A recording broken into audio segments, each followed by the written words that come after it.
Hola hermanas, ¿cómo están? Es un placer para mí poder compartir con ustedes la palabra de Dios.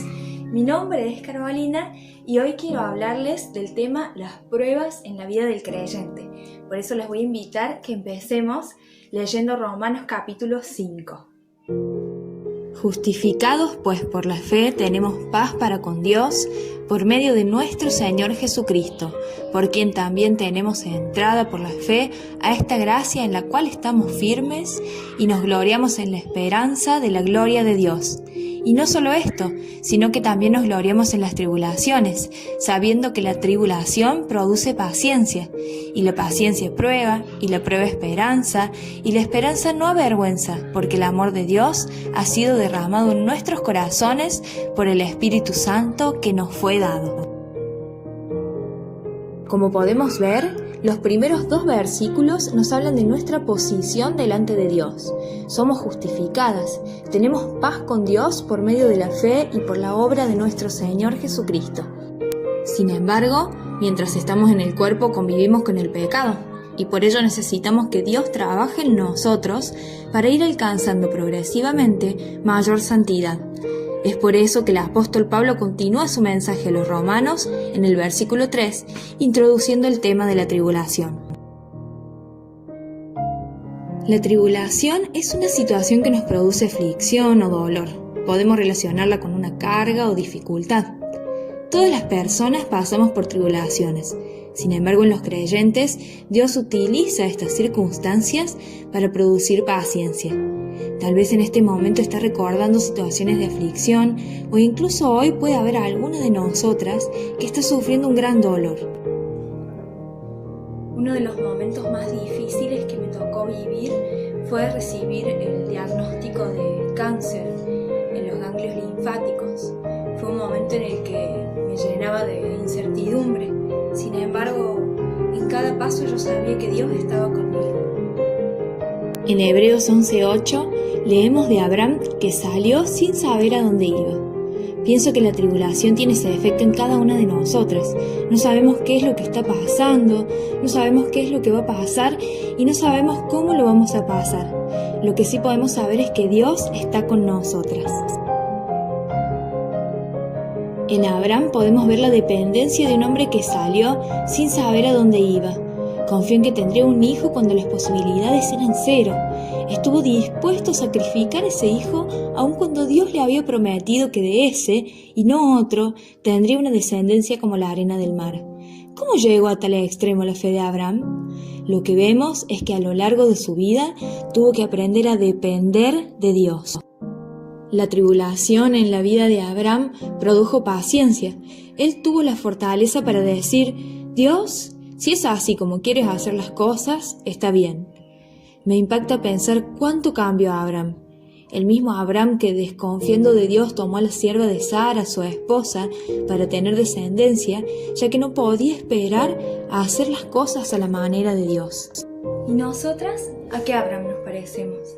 ¿Podemos decirle a Dios, está bien, hacer las cosas a tu manera? ¿O ante la dificultad pedimos que termine pronto la prueba? Tenemos que aprender a gozarnos en la tribulación porque es el momento en que Dios obra en nuestra vida para producir paciencia. La paciencia produce prueba. Esto es firmeza de carácter, es decir, madurez. Verdaderamente ser pacientes en la aflicción nos ayuda a estar firmes, pero esta firmeza no tiene que ver con nuestra fuerza, tiene que ver con la fe en Dios. La prueba aumenta nuestra fe en aquel que es digno de confianza. Al conocer la historia de Abraham, pienso en Génesis 15. Dios le promete que tendría un hijo con su esposa estéril, y no solo eso, sino que su descendencia sería un pueblo incontable, y además le promete una tierra donde vivirían. Años más tarde, teniendo Abraham 100 años, Dios cumple su promesa y nace Isaac. Pero cierto tiempo después, Dios le pide a Abraham que sacrifique a su hijo. Abraham se levanta temprano, prepara a su hijo y lo lleva al lugar designado para el sacrificio.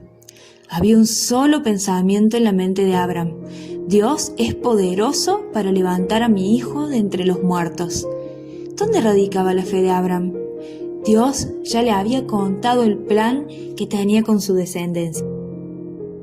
Abraham sabía que era imposible que Dios cumpliera ese plan si Isaac estaba muerto, pero también sabía que Dios lo había acompañado en cada paso. Aun cuando Abraham no entendía los métodos de Dios, había aprendido a depender de él, a decir: está bien, Dios, hazlo a tu manera. Abraham sabía que Dios era digno de confianza y por eso pudo alcanzar una fe madura. Esta vez Abraham no tenía un plan B por si Dios fallaba. Esta vez Abraham sabía que Dios nunca falla. ¿Y cómo está nuestra confianza en Dios? Santiago capítulo 1 versículos 2 al 4 nos dice: Hermanos míos, tened por sumo gozo cuando os halléis en diversas pruebas, sabiendo que la prueba de vuestra fe produce paciencia. Mas tenga la paciencia su obra completa, para que seáis perfectos y cabales, sin que os falte cosa alguna. Espero que a través de la prueba Dios obre en nosotras para alcanzar mayor madurez. Espero que podamos aprender a gozarnos en la prueba, porque a través de ella Dios nos hace más parecidos a nuestro Señor. Podemos consolarnos al saber que tenemos un sumo sacerdote que se compadece de nosotras, porque conoce el sufrimiento. Él mismo, siendo Dios, tuvo que aprender a ser obediente. Él tuvo que decir: que se haga tu voluntad y no la mía. La prueba produce esperanza, una esperanza que no avergüenza. No sé si Abraham llegó a comprender que Dios iba a bendecir a todas las familias de la tierra a través de su descendencia, pero así fue. Isaac nació, tuvo hijos, Jacob fue hijo de Isaac, tuvo también hijos y así fue formándose un pueblo, y de ese pueblo nació Jesús. Y Dios cumplió la promesa a Abraham de bendecir en su descendencia a todas las familias de la tierra. Al leer la historia de Abraham me doy cuenta que hay muchas cosas que no comprendo. Se me hace difícil con mi mente tan limitada comprender a un Dios infinito. Sin embargo, estoy segura que a Él le ha placido utilizarme según su propósito. Y ese propósito es que su nombre sea glorificado. En Romanos 5:2 leíamos: nos gloriamos en la esperanza de la gloria de Dios. Es que mientras más experimentamos la obra de Dios en nuestra vida, más nos sorprendemos de su grandeza, de su poder, más nos asombramos de su gloriosa existencia. Y esto a su vez nos motiva a compartir con otros lo que Dios ha hecho en nuestras vidas.